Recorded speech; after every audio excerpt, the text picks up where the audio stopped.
இப்ராஹிம இன்னக ஹமீதும் மஜீத்.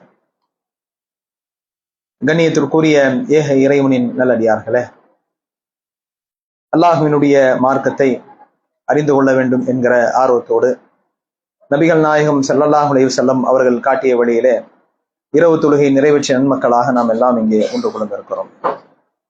கண்ணியத்திற்குரிய சகோதர சகோதரிகளே, வியப்பூட்டும் அல்லாஹுவின் அற்புத படைப்புகள் என்கிற தலைப்பின் கீழாக நேற்றைய தினம் படைப்பாளன் அல்லாஹ் ஒருவன் தான், அவனை தவிர வேறு யாரும் வேறு எதுவும் படைப்பாளனாக ஆக முடியாது என்கிற குர்ஆனினுடைய ஏராளமான வசனங்களை நாம் பார்த்தோம்.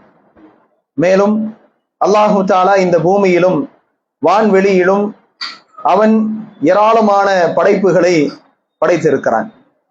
அல்லாஹுவை நம்பிக்கை கொண்டிருக்கிற அடியார்கள் இறைவன் உருவாக்கி இருக்கக்கூடிய அத்தனையும் நாம் சிந்தித்து பார்க்க வேண்டும்.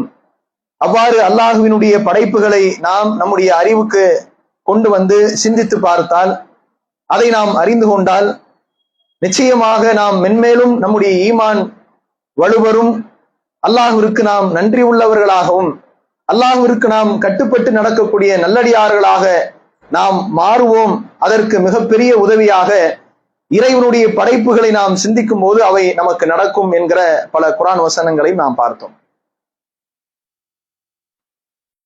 இன்றைய தினம் அல்லாஹ்வினுடைய படைப்புகளிலே அல்லாஹ் மனிதர்களுக்கும் மற்ற உயிரினங்களுக்கும் இறைவன் கொடுத்திருக்கக்கூடிய மிக முக்கியமான ஒரு படைப்பாக இருப்பது தண்ணீர் ஆகும். அல்லாஹு தஆலா இந்த பூமியிலே வாழக்கூடிய அனைத்து உயிரினங்களும் சீராக உலகத்தில் வாழ்வதற்கும் இந்த உலகம் இயங்குவதற்கும் மிக முக்கிய காரணமாக அல்லாஹ் அவன் படைத்திருக்கிற ஏராளமான படைப்புகளில் அடிப்படையாக இருப்பதே தண்ணீர் தான். ஒருவேளை இறைவன் தண்ணீரை நமக்கு கொடுத்திருக்காவிட்டால் உலகத்தில் எந்த உயிரினங்களும் தொடர்ந்து வாழ்ந்திருக்கவே முடியாது என்பதுதான் யதார்த்தமாகும். இப்ப அனைத்து உயிரினங்களுக்கும் அடிப்படையாக அல்லாஹ் கொடுத்திருக்கக்கூடிய மிக முக்கியமான படைப்பான இந்த தண்ணீரை பற்றி திருக்குர்ஆன் நமக்கு என்ன சொல்லுகிறது, அதை நாம் எப்படி சிந்தித்து அதிலிருந்து நாம் படிப்பினை பெற வேண்டும் என்கிற செய்திகளைத்தான் நாம் இன்றைக்கு அறிந்து கொள்ள இருக்கிறோம். அல்லாஹு தஆலா தண்ணீரை அவன் படைத்திருக்கிறான். இந்த தண்ணீர் என்பது என்னுடைய அத்தாட்சி என்று குர்ஆனிலே அல்லாஹ் பேசுகிறான். திருமறை குர்ஆனினுடைய 41வது அத்தியாயத்தினுடைய 39வது வசனம், ஒமின் ஆயாத்திஹி, அல்லாஹுவின் சான்றுகளில் அல்லாஹுவின் அத்தாட்சிகளில் உள்ளதாகும். அன்னக தரல் அர்த ஹாஷியத்தன், நபியே நீங்கள் பூமியை வறண்டதாக பார்க்கிறீர்கள். ஃபைதா அன்ஸல்னா அலைஹில் மா, நாம் வானத்திலிருந்து தண்ணீரை இறக்கினால் இஹ்தஸத் வ ரபத், அது செழிப்பாக மேலும் செம்மையாக அவை மாறி பசுமையாக அவை ஆகிவிடுகின்றன. வறண்ட அந்த பூமி என்பது மழை பொழிந்தவுடன் அந்த தண்ணீர் பூமியிலே வந்த பிறகு வறண்டு காய்ந்து கிடைக்கிற அந்த நிலப்பகுதி அப்படியே பசுமையாக அதனுடைய அந்த விளைச்சலை மனிதர்களுக்கும் மற்ற கால்நடைகளுக்கும் அவை தந்து விடுகின்றன. இவ்வாறேதான் இறந்து போய்விட்ட அனைத்து உயிர்களையும் மனிதர்களையும் நாம் மீண்டும் அவர்களை உயிர் கொடுத்து எழுப்ப போகிறோம். இன்னஹு அலா குல்லி ஷைஇன் கதீர், நிச்சயமாக அல்லாஹு தஆலா அனைத்திற்கும் ஆற்றல் உடையவனாக இருக்கிறான் என்று அல்லாஹு தஆலா இந்த ஆயத்தில் பேசுகிறான். இதுல அல்லாஹ் தண்ணீரை பற்றி சொல்லும் போது இது என்னுடைய சான்று, என்னுடைய அத்தாட்சி, என்னுடைய சிறப்பு மிக்க ஒரு படைப்பு என்று அல்லாஹ் பேசுகிறான். மேலும் திருக்குர்ஆனினுடைய பல வசனங்களில் அல்லாஹ் குறிப்பிடும் போது மனிதர்களையும் அல்லாஹ் படைத்திருக்கக்கூடிய எல்லா உயிரினங்களையும் நாம் தண்ணீரை அடிப்படையாக கொண்டே படைத்திருக்கிறோம் என்று அல்லாஹ் சொல்லுகிறான். குர்ஆனினுடைய 24வது அத்தியாயத்தினுடைய 45வது வசனம், வல்லாஹு ஹலக குல்ல தாபத்தின் மிம்மாயின், அல்லாஹு தஆலா எல்லா உயிரினங்களையும் அவன் தண்ணீரை அடிப்படையாக கொண்டே படைத்தான். அதிலே சில உயிரினங்கள் அவை தன்னுடைய வயிற்று பகுதியால் நடந்து ஊர்ந்து போகக்கூடியவையாக இருக்கின்றன. சில உயிரினங்கள் 2 கால் கொண்டிருக்கின்றன, அந்த 2 காலை கொண்டு அவை நடக்கின்றன இந்த உலகத்தில். சில உயிரினங்கள் 4 கால்களை நாம் படைத்திருக்கிறோம், அதை கொண்டு அவை இந்த உலகத்தில் வாழ்கின்றன என்று அல்லாஹ் சொல்லிவிட்டு யஹ்லுகுல்லாஹு மா யஷா, அல்லாஹ் தான் நாடியதை அவன் படைக்கக்கூடியவனாக இருக்கிறான். இன்னல்லாஹ் அலா குல்லி ஷைஇன் கதீர், நிச்சயமாக அல்லாஹு தாலா அனைத்திற்கும் ஆற்றல் உடையவனாக இருக்கிறான் என்று அல்லாஹ் பேசுகிறான். மேலும் அல்லாஹ் இதே கருத்தை குர்ஆனினுடைய 21வது அத்தியாயத்தினுடைய 30வது வசனத்தில் அல்லாஹ் சொல்கிறான். அவலம் யரல்லதீன கஃபரு அன்ன ஸமாவாத்தி வல் அல்லாஹுவை மறுக்கக்கூடியவர்கள், உண்மையான இறைவனை விட்டுவிட்டு வெவ்வேறு விஷயங்களை கடவுளாக நம்பக்கூடியவர்கள் அல்லது கடவுளே இல்லை என்று நினைக்கக்கூடியவர்கள், அவர்கள் சற்று சிந்தித்து பார்க்க வேண்டாமா என்று அல்லாஹ் சொல்லுகிறான். இந்த வானங்களும் பூமியும் ஒன்றாக இருந்தன, நாம் தான் அவையை பிரித்து நாம இந்த உலகத்திலே மனிதர்களும் மற்ற உயிரினங்களும் வாழ்வதற்காக மிகப்பெரிய பிளவை ஏற்படுத்தினோம் என்று அல்லாஹ் சொல்லிவிட்டு வஜஅல்னா மினல் மாஇ குல்ல ஷைஇன் ஹய்யா, எல்லா உயிரினங்களையும் அல்லாஹு தஆலா தண்ணீரை கொண்டே அவன் உருவாக்கி இருக்கிறான் என்று அல்லாஹ் சொல்லுகிறான். அஃபலா யுமினூன், ஈமான் கொள்ள மாட்டீர்களா, உண்மையான இறைவனை நம்ப மாட்டீர்களா என்று அல்லாஹு தஆலா கேள்வி கேட்கிறான். இப்ப திருக்குர்ஆனிலே அல்லாஹு தஆலா மனிதர்களையும் மற்ற எல்லா உயிரினங்களையும் எதை மூலக்கூறாக அல்லாஹ் வைத்து படைத்திருக்கிறான்? தண்ணீரை அடிப்படையாக கொண்டுதான் அனைத்து உயிரினங்களும் படைக்கப்பட்டிருக்கின்றன. இன்றைக்கு நவீன விஞ்ஞானமும் அதை உறுதிப்படுத்துகிறது. மனிதனுடைய உடல் அமைப்பில், மனிதனுடைய உடலுக்குள்ளாக இருக்கக்கூடிய மூலக்கூறிலே பெரும்பகுதி 75% மனிதன் தண்ணீரை கொண்டிருக்கக்கூடியவனாக இருக்கிறான். தண்ணீர் தான் அவனுடைய மூலக்கூறாக இருக்கிறது என்று விஞ்ஞானம் அதை சொல்லுகிறது. அதே போல உயிரோடு இருக்கக்கூடிய மரம், செடி, கொடிகள், இன்ன பிற எல்லா உயிரினங்களும் 75% அவை தண்ணீரை அடிப்படையாக கொண்டுதான் அதனுடைய மூலக்கூறுகள் அமைக்கப்பட்டிருக்கின்றன என்று விஞ்ஞானம் அதை ஒத்துக்கொள்கிறார்கள். திருக்குர்ஆன் அதை பேசுகிறது. உலகத்துல அல்லாஹ் படைத்திருக்கிற அனைத்துமே தண்ணீரை அடிப்படையாக கொண்டுதான் நாம் படைத்தோம் என்று அல்லாஹ் தஆலா பேசுகிறான். இப்படிப்பட்ட இறைவனுடைய மிக முக்கியமான இந்த படைப்பை அனைவரும் சிந்தித்து பார்க்க வேண்டும். அல்லாஹ்வை நம்பிக்கை கொண்டிருக்கிற மக்கள் இதை சிந்தித்து அவர்கள் உணர வேண்டும் என்று அல்லாஹ் பேசுகிறார். அஃபரஐதுமுல் மா அல்லதி தஷ்ரபுன், நீங்கள் குடிக்கிற தண்ணீரை சிந்திக்க மாட்டீர்களா? அல்லாஹ் கேட்கிறான். டெய்லியும் தண்ணி குடிக்கிறீங்க, தண்ணியை கொண்டு எத்தனையோ பல தேவைகளை பூர்த்தி செய்து கொண்டிருக்கிறீர்கள், இந்த தண்ணீரை நீங்கள் சிந்தித்து பார்க்க மாட்டீர்களா? அல்லாஹ் கேட்கிறான். அன்தும் அன்சல்துமூஹு மினல் முன்சி அம் நஹ்னுல் முன்சிலூன், மேகத்திலிருந்து இந்த தண்ணீரை நாம் இறக்கினோமோ அல்லது நீங்கள் கொண்டு வந்தீர்களா? சிந்திச்சு பார்க்க மாட்டீங்களா என்று அல்லாஹ் தஆலா கேட்கிறான். அப்போ முஸ்லிம்கள் அல்லாஹ் படைத்திருக்கக்கூடிய, அல்லாஹ் உருவாக்கி இருக்கக்கூடிய அனைத்து உயிரினத்திற்கும் அடிப்படையாக இருக்கக்கூடிய தண்ணீரை நாம் சிந்தித்து பார்க்க வேண்டும் என்று அல்லாஹ் பேசுகிறான். டேப்பை திறந்தவொடனே இன்னைக்கு தண்ணி கொட்டுது. தண்ணியுடைய அருமை மனிதர்களுக்கு தெரியல. இறைவன் சொல்லுகிறான், இந்த தண்ணீரை நீங்கள் குடிக்கிறீர்களப்பா, ரொம்ப சர்வசாதாரணமா பயன்படுத்துறீங்களே, சிந்திச்சு பாத்தீங்களா? இது எப்படி உங்களுக்கு கிடைத்தென்று யோசித்து பார்த்தீர்களா? நீங்க தான் வானத்திலிருந்து கொண்டு வந்தீங்களா இல்ல நாம கொண்டு வந்தோமா? யோசித்து பாருங்கள், சிந்தியுங்கள் என்று அல்லாஹ் தஆலா சொல்லுகிறான். கொஞ்சம் நாம தண்ணீரை பற்றி முஸ்லிம்கள் நாம சிந்தித்து பார்த்தால் இது எவ்வளவு மிக முக்கியமான படைப்பு என்பதை நம்மால் உணர்ந்து கொள்ள முடியும். தண்ணி தான் எல்லாவற்றுக்கும் அடிப்படையாக இருக்கிறது. சொல்லப்போனா நம்ம உயிர் வாழ்வதற்கு தண்ணி தான் அவசியம். இன்றைய விஞ்ஞான உலகம் என்ன சொல்லுகிறது என்றால், மனிதர்களால் கிட்டத்தட்ட 3-4 மாதம் கூட உணவில்லாமல் வாழ முடியுமா? அவனுடைய உடல் அந்த மாதிரி படைக்கப்பட்டிருக்கு. ஆனா அதிகபட்சமா 3-7 நாட்குள்ளாக அவர்கள் தண்ணீரை குடிக்காவிட்டால் அவர்கள் இறந்து போய் விடுவார்கள். மனிதர்களை அல்லாஹ் எப்படி படைச்சிருக்கான்? நம்முடைய உடம்புக்கு தண்ணி அவசியம். தண்ணி இல்லாவிட்டால், தண்ணீரை நாம் உட்கொள்ளாவிட்டால், குடிக்காவிட்டால் அதிகபட்சம் 3 நாள், இன்னும் சிலருடைய உடல் அமைப்பு 7 நாள் வாழ முடியும். இதற்கு பிறகு எவனாலும் இந்த உலகத்தில் வாழ முடியாது என்று விஞ்ஞானம் சொல்லுகிறது. அப்ப அல்லாஹ் இந்த தண்ணீரை சிந்திக்க வேண்டும் என்று இறைவன் சொல்வதிலே எத்தனை பெரிய பாடம் இருப்பதை முஸ்லிம்கள் நாம யோசித்து பார்க்கலாம்.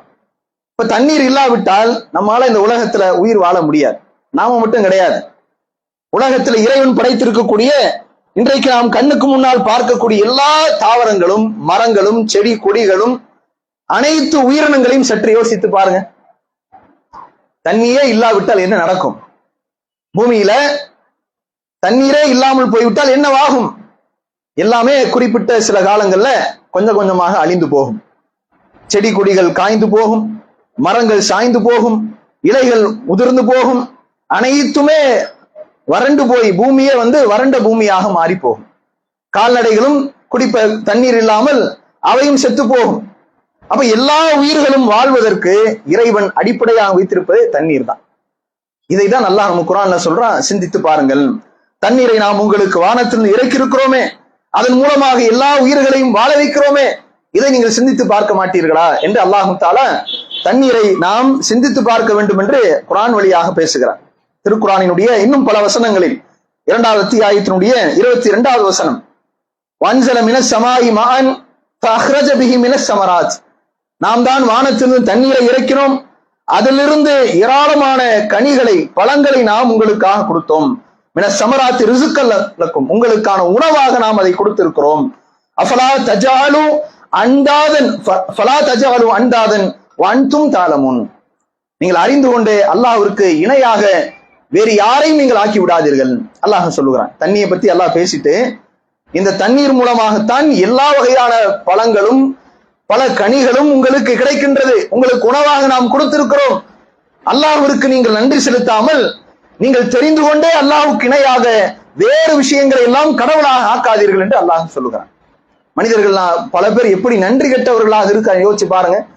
அல்லாஹ் நமக்கு வாழ்வதற்கு வசதியை தந்து, உயிர் வாழ்வதற்கு தண்ணீரை தந்து, அந்த தண்ணீரின் மூலமாக எல்லா வகையான காய்கறிகளையும் பழங்களையும் பல சுவையான உணவையும் ரப்புல் ஆலமீன் நமக்கு தந்தால், மனிதர்கள் இதை கொடுத்தவன் யார் என்று யோசிக்காமல் அதையெல்லாம் சாப்பிட்டுக் கொண்டே அனுபவித்துக் கொண்டே அல்லாஹ்விற்கு இணையாக வேறு சிலரை எல்லாம் கடவுளாக நம்பக்கூடியவனாக, அல்லாஹ்விற்கு இணை வைக்கக்கூடியவனாக பல மனிதர்கள் மாறி இருக்கிறார்கள்.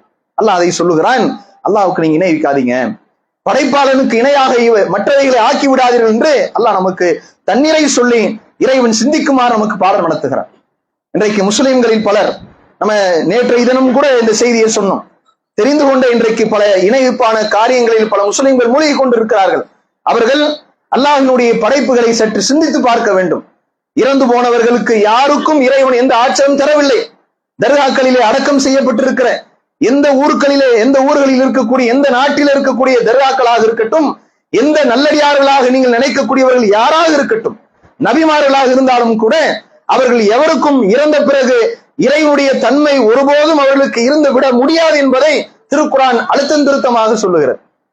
இறை நம்பிக்கையாளர்கள், லா இலாஹ இல்லல்லாஹ் என்று கலிமா சொன்ன முஸ்லிம்கள் அல்லாஹ்விற்கு ஒருபோதும் நாம் இணை கற்பிக்க கூடாது என்பதை அவனது படைப்புகளை அல்லாஹ் முன்னிறுத்தி, இதையெல்லாம் நீங்கள் பார்க்க மாட்டீர்களா? சிந்தித்து பார்க்க மாட்டீர்களா? உணர மாட்டீர்களா? தெரிந்து கொண்டே அல்லாஹ்விற்கு எப்படி நீங்கள் இணை கற்பிக்கிறீர்கள் என்று அல்லாஹ் தஆலா மிக கடுமையாக இறைவன் குர்ஆனிலே எச்சரிக்கை செய்கிறான். அதே மாதிரி அல்லாஹ் தஆலா கேட்கிறான், எத்தனையோ பல ஊர்கள் வறண்டு போய் கிடக்கிறது, அந்த வறண்டு போன பூமியெல்லாம் நாம் தண்ணீரை கொண்டுதான் மீண்டும் உயிராக்குகிறோம். உலகத்துல மனிதன் எதையோ கண்டுபிடிக்கிறானா இல்லையா? அறிவியல் வளர்ந்து போச்சு, நாங்க நினைச்சா எதையும் சாதிக்க முடியும், அறிவியலால் சாதிக்க முடிய எதுவும் கிடையாது என்றெல்லாம் பேசக்கூடிய மனிதர்களால் எந்த ஒரு மனிதனாவது இதுவரையும் உலக வரலாற்றில தண்ணீரை அவனால் உற்பத்தி செய்ய முடியுமா? எவ்வளவு பெரிய டெக்னாலஜி வரட்டும், ஒரே ஒரு சொட்டு தண்ணீரை மனிதர்களால் இந்த உலகத்தில் உருவாக்கி காட்ட முடியுமா? மனிதனுக்கு தண்ணீரை என்ன மூலக்கூறு இருக்குன்னு தெரியும், என்ன மாலிக்கூறு இருக்குன்னு தெரியும். H2O என்று சொல்லக்கூடிய மூலக்கூறு தான் தண்ணீர உள்ள அடங்கி இருக்கிறது என்று தெரிந்தும் கூட எந்த பெரிய விஞ்ஞானியாவது, எந்த பெரிய மனிதனாவது அறிவியலால் ஒரே ஒரு சொட்டு தண்ணீரை உலகத்தில் அவனால் உருவாக்கி காட்ட முடியுமா? அல்லாஹ் குர்ஆன்ல தண்ணியை சவாலாக வைக்கிறார். உங்களால படைக்க முடியுமாப்பா? உன்னால ஒரு சொட்டு தண்ணியை உருவாக்க முடியுமா? படைத்தவன் ஒருவன் இருக்க, இன்றைக்கு சில மனிதர்களும் எதுவுமே இல்ல, கடவுள்லாம் கிடையாது, எல்லாம் தானா உருவாச்சுன்னு பேசிக்கிட்டு இருக்கிறார்கள். இந்த வானம் பூமி எப்படிப்பா வந்தது? எல்லாம் இயற்கை, தானா வந்துருச்சா? மனிதர்கள் நாம் எப்படி தோன்றினோம்? எல்லாம் தானா வந்துருச்சு, எல்லாம் தானா வந்தது, இறைவன் தேவையில்லை, இதுவெல்லாம் இயற்கை என்று கடவுளை மறுக்கக்கூடிய நாத்திக சிந்தனையில் உள்ளவர்கள், அவர்களுக்கு இறைவன் சொல்லக்கூடிய எல்லாம் தானாக வந்துவிட்டது என்று சொல்லக்கூடியவர்கள், உங்களால் ஒரே ஒரு சொட்டு தண்ணீரை இந்த உலகத்தில் உங்களால் உங்களின் அறிவை கொண்டு உருவாக்கி காட்ட முடியுமா? இறைவன் குர்ஆனிலே கேட்கிறான், முடியாது. இது இறை வேதம், இறைவன் சொல்லக்கூடிய இந்த வார்த்தை உண்மையானது, படைப்பாளன் அவனால் மட்டும்தான் அது முடியும் என்று. அருளில் ஜூருஸ், வறண்டு போன பல பூமிக்கு நாம் தான் தண்ணீர் புகட்டுகிறோம், அதன் மூலமாக நாம் விளைச்சலை உண்டாக்குகிறோம். யாருக்கெல்லாம்? மனிதர்களுக்கும் மற்ற எல்லா கால்நடைகளுக்கும் உணவாக நாம் தண்ணீரை அடிப்படையாக கொண்டுதான் அத்தனையும் உருவாக்குகிறோம். அஃபலா யுபசிரூன், அவர்கள் சிந்தித்து பார்க்க மாட்டார்களா என்று அல்லாஹ் கேட்கிறான். மேலும் அல்லாஹு தஆலா கொஞ்சம் யோசிச்சு பாருங்க, இந்த பூமியில பெரும்பகுதி என்ன இருக்கு? தண்ணி தான். தண்ணி தானே இருக்கு. கடல் சூழ்ந்து இருக்கிறது. கிட்டத்தட்ட 70% மேல கடல் பகுதி, கடல் தான் சூழ்ந்து இருக்கிறது. ஆனா அந்த கடலை, அதுல இருக்கக்கூடிய அந்த தண்ணிய மனிதனால் பயன்படுத்த முடியுமா? பயன்படுத்த முடியல. அதுக்கு என்னன்னோ எவ்வளவு லட்சக்கணக்கான ரூபாயெல்லாம் செலவு செஞ்சு பாக்குறாங்க. ஃபெயிலியர் தான் ஆயிட்டே இருக்கு. பல நாடுகள் என்ன செய்யறாங்கன்னா, கடல் நீரை சுத்திகரிக்கணும், உப்பை நீக்கி அதை மனிதர்கள் பயன்படுத்தலாம்னு சொல்லி பல லட்சக்கணக்கான பொருளாதாரங்களை, கோடிக்கணக்கான பொருளாதாரங்கள் செலவழிக்கிறாங்க. அதுல மிகப்பெரிய பலன் மனிதர்களுக்கு கிடைக்கல. இவ்வளவு தண்ணி இருக்கு, மனிதர்களாலும் மற்ற உயிர்களாலும் அதை பயன்படுத்த முடியல, கடலில் வாழுகிற அந்த உயிரினங்களை தவிர. அப்ப அல்லாஹ் இவ்வளவு தண்ணி கடலை கொடுத்தும் கூட மனிதனால் அதை பயன்படுத்த முடியுமா? உலகத்துல விஞ்ஞானிகள் ஆய்வு செய்து சொல்றாங்க, கிட்டத்தட்ட 97% உப்பு நீர் தான் இருக்கிறது உலகத்துல. வெறும் 3% தான் நன்னீர், சுத்தமாக நாமும் மற்ற உயிரினங்களும் பருகுவதற்கான, குடிப்பதற்கான, பயன்படுத்துவதற்கான சுத்தமான நீர் என்பது வெறும் 3% இருக்கு. அதுலதான் இத்தனை கோடி உயிர்களும் வாழ்ந்து கொண்டு இருக்கிறது. அல்ல அந்த குறைவான தண்ணியை வைத்துதான் அனைவருக்கும் அதன் மூலமாக இறைவன் வாழ்வளித்துக் கொண்டிருக்கிறான். அல்லாஹ் சொல்லுகிறான், நாம் மலைகளை, உயர்வான மலைகளை இந்த உலகத்தில் ஏற்படுத்தி இருக்கிறோம். வாஸ்கைனாக்கும் மாஅன் ஃபுராத்தா, சுவையான மலை நாம் உங்களுக்கு இறக்கி இருக்கிறோம். என்ன வார்த்தை எல்லாம் பயன்படுத்தலாம் பாருங்க. இந்த தண்ணி எப்படி பூமிக்கு வருது? ஸ்பேஸ்ல இருந்து நமக்கு தண்ணி கிடைக்குதா? தண்ணி சுழற்சி எப்படிங்க நமக்கு மனிதர்கள் கிடைக்குதுன்னா, கடலை கொண்டுதான் கிடைக்குது. பெரும்பகுதி கடலை அடிப்படையாக கொண்டுதான். கொஞ்சமான பகுதி என்பது ஏரிகள், நதி, பெரிய பெரிய குட்டைகள், அதுல தேங்கக்கூடிய தண்ணி, அது ஆவியாக மாறி அது மீண்டும் மழையாக பொழிகிறது. ஆனா அதிகமாக உலகத்தில் மழை பொழிவுக்கு காரணமே கடல் தான். அல்லாஹ் பாருங்க, கடலை அல்லாஹ் உரிந்து கொள்கிறான். எப்படி அல்லாஹ் உரிய செய்கிறான்? எப்படி அந்த ஏற்பாடு அல்லாஹ் வைத்திருக்கிறான்? ஆவியாகுது, உப்பாக தான் போகுது. ஆனா மனிதர்களுக்கு அது மீண்டும் பூமிக்கு வரும்போது அல்லாஹ் எப்படி இறக்குகிறான்? சுவையான குடிநீராக அல்லாஹ் இறக்கி தருகிறான். சிந்திக்கிறோமா? அல்லாஹ் கேட்கிறான், உப்பு நீரிலிருந்து போன தண்ணி ஆவியா போகுது, உப்பாக போகுது, மீண்டும் மனிதர்களுக்கு மழையாக வரும்போது சுவையான தண்ணீராக ரப்புல் ஆலமீன் தருகிறான். இதை செய்பவன் யார்? இது பல கோடி ஆண்டுகள் இந்த உலகம் உண்டாகிய முதல் இன்றைக்கும் இதுவரையும் நடந்து கொண்டே இருக்கிறது. எத்தனை கோடிக்கணக்கான மனிதர்கள் வாழ்ந்து மரணித்திருப்பார்கள். எவ்வளவு பேர் இன்றைக்கு பூமியில வாழ்ந்து கொண்டிருக்கிறார்கள். குடிப்பதற்கு மட்டும் நம்ம தண்ணீரை பயன்படுத்துறோமா? எவ்வளவு தேவைகளுக்கு தண்ணீரை பயன்படுத்தி கொண்டிருக்கிறோம். இவ்வளவு தேவைக்கும் அல்லாஹ் நமக்கு தண்ணீரை எப்படி தருகிறான்? அல்லாஹ் அவனுடைய தன்னுடைய பேராற்றலால் அந்த உப்பு நீரை அப்படியே சுவையான நன்னீராக மாற்றி இறைவன் எல்லா உயிர்களுக்கும் அல்லாஹ் நமக்கு தந்து கொண்டிருக்கிறான். இதை அல்லாஹ் சிந்திக்க சொல்றோம். இதையெல்லாம் நம்ம சற்று சிந்தித்து பார்த்தால் உண்மையிலே அல்லாஹ்விற்கு நாம் நன்றி கெட்ட மனிதர்களாக அதிகமான மக்கள் நடக்க மாட்டோம். இறைவனுடைய ஒவ்வொரு படைப்பை நாம் சிந்தித்து பார்த்தால், நேற்றைய தினம் நம்முடைய உரையை முடிக்கும் போது முஃமின்கள் எப்படி அல்லாஹ்வின் படைப்பை பார்த்து இருப்பார்கள் என்று அல்லாஹ் ஒரு செய்தியை சொன்னான் அல்லவா?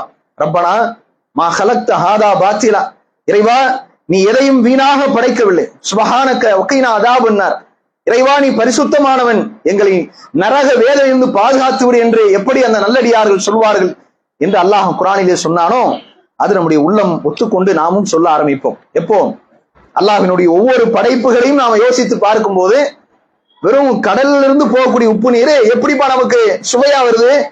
ஏதாவது ஃபில்டர் இருக்காங்க? நாம பூமியில உப்பு தண்ணியை சுத்தம் பண்றதுக்காக வேண்டி பல ஃபில்டர் பயன்படுத்துறோம். அதை தண்ணியை சுவையை மாத்துறோம். பல கெமிக்கலை கொட்டி கொட்டி என்ன பண்றோம்? எப்படியாவது டேஸ்டா தண்ணி கிடைக்காதானே மனுஷன் வாய்க்கு சுவையா தண்ணியை என்ன பண்றான்? மாத்துறதுக்கு எவ்வளவு முயற்சி பண்றான். ஆனா வானத்திலிருந்து பொழியக்கூடிய மழை நீரை போல, ஆற்றில் ஓடக்கூடிய பல நதியின் நீரின் சுவையை போல எந்த மனிதனுடைய டெக்னாலஜியும் கூட சுவையான தண்ணீரை கொடுக்க முடியலையே. அல்லாஹ் கொடுக்கிறான். உலகத்துல அல்லாஹ் கொடுத்திருக்கூடிய எத்தனையோ பல நதிகள் இருக்கா இல்லையா? நமக்கெல்லாம் ஃபேமஸான தண்ணினா ஒகேனக்கல் தண்ணீர் சொல்லுவோம், அவ்வளவு சுவையா இருக்கும். அதே போல வானத்தின் நேரடியாக பொழியக்கூடிய மழை நீரை நீங்கள் குடித்து பார்த்தாலும் அதற்கென்று தனி சுவை இருக்கும். இப்படி ஒவ்வொரு பகுதிகளிலும் சுவையான தண்ணீரை அல்லாஹ் எப்படி நமக்கு இறக்குகிறான் என்று யோசித்து பார்த்தால், இறைவன் மிகப்பெரிய படைப்பாளன் என்பதை நாம் உணர்ந்து அல்லாஹ்விற்கு நாம் கட்டுப்படுகிற இறைவனுக்கு நன்றி உள்ள அடியார்களாக இறைவனுடைய வார்த்தைகளை முடிந்த அளவுக்கு வாழ்க்கையிலே செயல்படுத்துகிற மக்களாக நடப்போம். இன்றைக்கு முஸ்லிம்கள் பலர், அல்லாஹ்வை நம்பக்கூடிய பலருடைய வாழ்க்கை முறையை பாருங்க, எப்படி வாழ்றாங்க. அல்லாஹ் நம்பிக்கை கொண்டிருக்கிறார்கள், அல்லாஹ்வினுடைய பல வார்த்தைகளை, பல சட்ட திட்டங்களை மீறுகிறார்கள். ஏன்னா அல்லாஹ்வை புரிந்து கொள்ளல. அல்லாஹ்வை சரியாக உணர்ந்திருந்தால், புரிந்திருந்தால் இறைவனுக்கு நாம் மாறு செய்வோமா? அல்லாஹ் குர்ஆனிலே சொன்னானே, இன்னமா யஹ்ஷல்லாஹு மின் இபாதிஹில் உலமா. அல்லாஹ்விற்கு யார் அதிகம் பயப்படுவார்கள்? அல்லாஹ்வை அறிந்தவர்கள், அல்லாஹ்வின் படைப்பை புரிந்தவர்கள் தான் அல்லாஹ்வை அதிகம் பயப்படுவார்கள். நாம் அல்லாஹ்வினுடைய படைப்புகளை சிந்திக்காமலே பல முஸ்லிம்கள் என்று, எங்களின் முன்னோர்கள் முஸ்லிம்கள், நாங்களும் முஸ்லிம் என்று வாழ்வதனாலே பல நேரங்களில் படைத்தவனுடைய சட்டங்களை, படைத்தவனுடைய வார்த்தைகளை இன்றைக்கு தெரிந்து மீறி கொண்டிருக்கிறோமா இல்லையா? யோசிச்சு பாருங்க. ஒரு நெருக்கடி வருது பொருளாதாரத்துல, அல்லாஹ்வினுடைய வார்த்தையா உலக வாழ்க்கையா என்று வரும்போது அதிகமான மக்கள் என்ன முடிவு எடுக்கிறோம்? அல்லாஹ்வுடைய வார்த்தையை அப்புறம் பார்த்துப்போம். வியாபாரம் என்றால், பொருளாதாரம் என்றால் நாம ஹராமான வழியில தான் போகணும், வட்டிக்கு வாங்கணும். இன்றைக்கு முஸ்லிம்கள் பலர் வட்டியில போய் விழுகிறார்களா இல்லையா? படைத்தவன் மீது பயம் இல்லை. ஏன்னா அல்லாஹ் என்பவன் யார் என்பதை முழுமையா நாம இன்னும் உணராததுனாலதான் நமக்கு முழுமையான அந்த கட்டுப்படுதல் நபிமார்களுக்கு இருந்ததை போல அதிகமான முஸ்லிம்களுக்கு வருவது கிடையாது. தெரிந்தே வட்டி வாங்கக்கூடிய முஸ்லிம்கள், போதைப் பொருளை பயன்படுத்தக்கூடிய முஸ்லிம்கள், வியாபாரம் செய்யக்கூடிய முஸ்லிம்கள், அல்லாஹ் தடுத்திருக்கிற எத்தனையோ பல ஹராமான செயலை செய்யக்கூடிய முஸ்லிம்கள். இதற்கெல்லாம் என்ன காரணம்? அல்லாஹுவை நாம் இன்னும் சரியாக முழுமையாக புரிந்து நம்பாததின் காரணமாகத்தான் இறைவனுடைய வார்த்தைகளை, அவனுடைய வார்த்தைகளை விட இந்த உலக வார்த்தைகளுக்கு, உலகத்தினுடைய வாழ்க்கை யதார்த்தத்துக்கு நாம் முக்கியத்துவம் கொடுக்கிறோம். நம்முடைய மனோ இச்சைக்கு நாம் முக்கியத்துவம் கொடுக்கிறோம். அல்லாஹ்வினுடைய ஒவ்வொரு படைப்புகளையும் முஸ்லிம்கள் சிந்தித்து பார்க்க வேண்டும். அதுல ரொம்ப குறிப்பாக இறைவன் நமக்கு தந்திருக்கக்கூடிய இந்த தண்ணீரை நாம் சிந்தித்து பார்த்தால் நாம் பிரமித்து போய் விடுவோம். யோசிச்சு பாருங்க, அல்லாஹு தஆலா இந்த தண்ணீரால் ஏராளமான பயன்பாடுகளை நமக்கு தந்திருக்கிறான். உயிர் வாழ்வதற்கு அதான அடிப்படை. அதை தாண்டி இறைவன் எத்தனை ஏற்பாடுகளை எல்லாம் செய்திருக்கிறான். ஏராளமான பயன்கள் இந்த தண்ணீர் மூலமாக மனிதர்களுக்கு கிடைத்துக் கொண்டே இருக்கிறது, மனிதர்களுக்கும் மற்ற உயிரினங்களுக்கும். இப்ப நம்ம மின்சாரம் பயன்படுத்துறோம்ல, உலகத்துல பெரும்பகுதியான மின்சாரம், கிட்டத்தட்ட 15% மின்சாரம் தண்ணீரிலிருந்து எடுக்கப்படுகிறது. இதுக்கும் அது நமக்கு தெரியவே இல்லை பாருங்க. தண்ணியை நம்ம சாதாரண நினைத்து கொண்டு பயன்படுத்திக்கிட்டு இருக்கிறோம். ஆனா தண்ணீரிலிருந்து தான் மனிதர்கள் பயன்படுத்தக்கூடிய 15%, உலகம் முழுக்க பயன்படுத்தக்கூடிய பல மின் சாதனங்களுக்கு மின்சாரம் தண்ணீரிலிருந்து எடுக்கப்படுவதாக ஆய்வுகள் சொல்கிறது. அல்லாஹ்வினுடைய ஒவ்வொரு படைப்பிலும் மனிதனுக்கு எத்தனை எத்தனை வகையான நன்மைகள் என்பதை முஸ்லிம்கள் சற்று சிந்தித்து பார்க்கணும். அல்லாஹ் தஆலா குர்ஆனிலே பேசுகிறான், இந்த தண்ணீரை நாம் இறக்கினோம், இதை நாம் நினைத்திருந்தால், லவ் நஷாஉ ஜஅல்னாஹு உஜாஜா, நாம் நினைத்திருந்தால் அதை உப்பாக மாட்டியிருப்போம். ஃபலௌலா தஷ்குரூன், நன்றி செலுத்த மாட்டீர்களா? அல்லாஹ் அதை செய்யல. இந்த தண்ணி அல்லாஹ் கொடுத்துட்டு, வானத்தில் மழையை பொழிய வைத்து விட்டு, எல்லா வகையான பயன்பாடுகளுக்கும் அல்லாஹ் கொடுத்து விட்டு, அதை நன்னீராகவே அல்லாஹ் நமக்கு தந்தானே. இதை அல்லாஹ் அவன் சொல்லுகிறான், நாம் நினைத்திருந்தால் அதை உப்பாக மாற்றியிருக்க முடியும். மேலும் இன்னும் சில வசனங்களில் அல்லாஹ் சொல்லுகிறான், வஅன்ஸல்னா மினஸ் ஸமாஇ மான், நாம் தான் வானத்தில் உங்களுக்கு தண்ணீரை இறக்கினோம், பிகதரின் ஃபஅஸ்கன்னாஹு ஃபில் அர்த், அளவோடு தண்ணீரை இறக்கி பூமியிலே சில காலம் தங்க வைத்திருக்கிறோம். நிலத்தடி நீரை பற்றி அல்லாஹ் பேசுகிறான். சொல்லிட்டு அல்லாஹ் சொல்லுகிறான், வ இன்னா அலா தாஹிபின் பிஹி லகாதிரும், நான் நினைத்தால் அதையும் போக்கி விடுவோம். நீங்க பாருங்க, மனுஷன் நீர் மேலாண்மை என்பது மனிதர்களில் உலக நாடுகள் எந்த நாடுகளும் சரியாக கையாளுவதே கிடையாது. ஒவ்வொரு ஆண்டும் ரப்புல் ஆலமீன் மனிதர்களுக்கும் மற்ற எல்லா உயிரினங்களுக்கும் மழையை பெரும்பகுதியான நாடுகளுக்கு அவன் வானத்திலிருந்து அள்ளி கொட்டுகிறான். அதை முறையாக பாதுகாக்க தெரியாத மனிதர்கள் பெரும்பகுதியை கடலில் போய் கலக்க விட்டுறாங்க. அதற்கு பிறகு ஒரு 6 மாதம், ஒரு வருடம் கழித்து மழை இல்லாவிட்டால் பஞ்சத்துல பலர் வறண்டு போய் பஞ்சத்தால பல வகையான சிக்கல்களை அவர்கள் சந்திக்கிறார்கள்.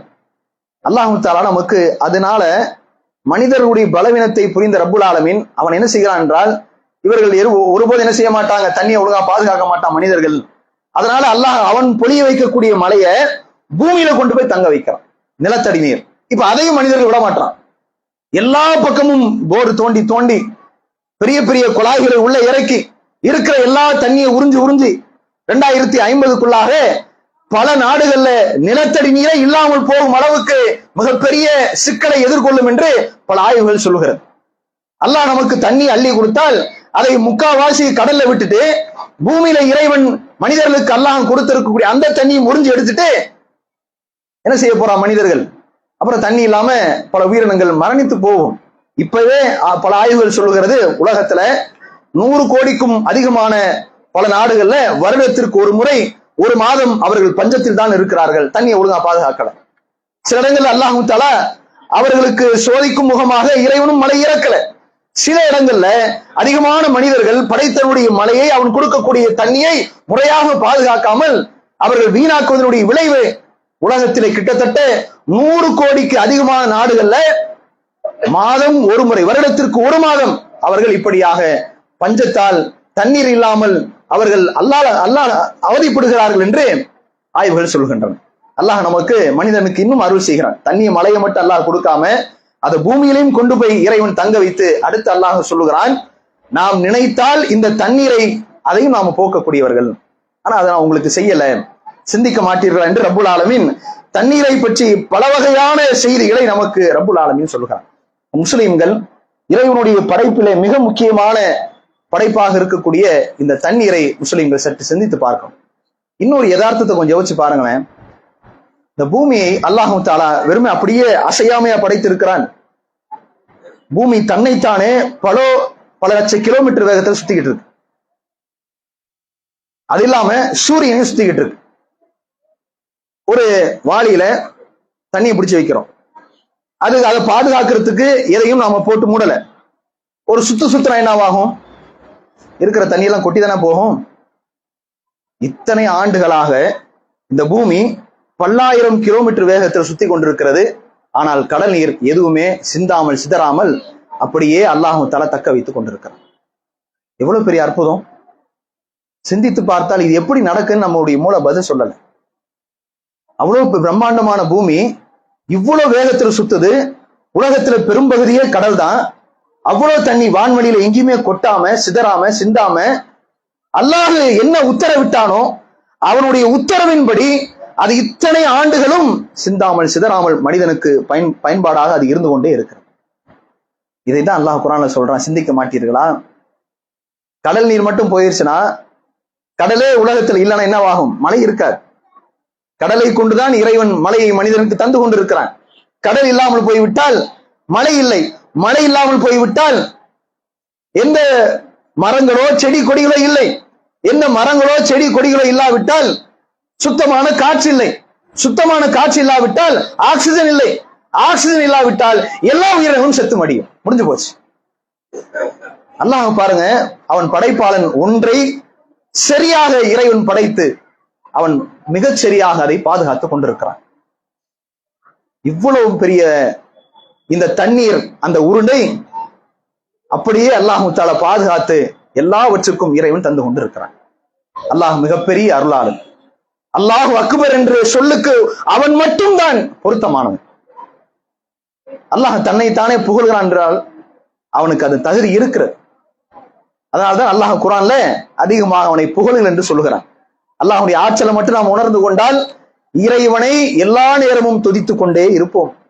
இறைவனை எல்லா நேரமும் பெருமைப்படுத்திக் கொண்டே இருப்போம். இறைவனை எல்லா நேரமும் தஸ்பீஹ் சொல்லிக் கொண்டே இருப்போம். அவன் மிகச் சிறந்த மகத்தான படைப்பாளன் அல்லாஹ். அதற்கு ஒரே உதாரணம் இந்த தண்ணீர். முஸ்லிம்கள் இறைவனுடைய ஏராளமான படைப்புகள்ல அற்புதமான இந்த தண்ணீரை சிந்தித்து அல்லாஹ் சொல்லி இருக்கக்கூடிய இத்தனை வகைகளையும் இன்னும் பல பயன்பாடுகள் இருக்கிறது.